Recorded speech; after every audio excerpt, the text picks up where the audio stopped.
Hi, my name is David Harrison. I'm a first-year master's student at Iowa State in athletic training, and today I'm going to teach you how to apply steri strips to a laceration in the soft tissue. First thing you're going to want to do is apply your PPE.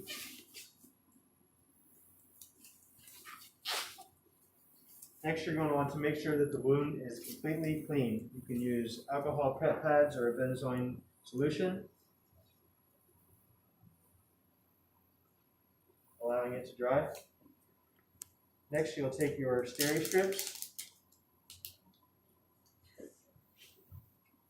You will peel off one tab so you can reach the steri strips.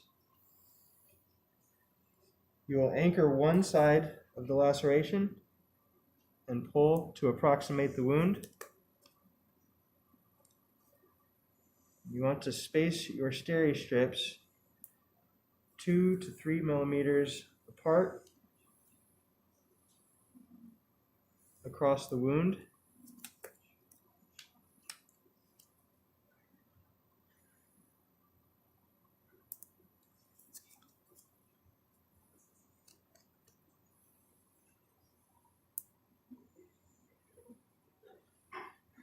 You will continue to monitor the wound for any signs of infection or opening of the wound.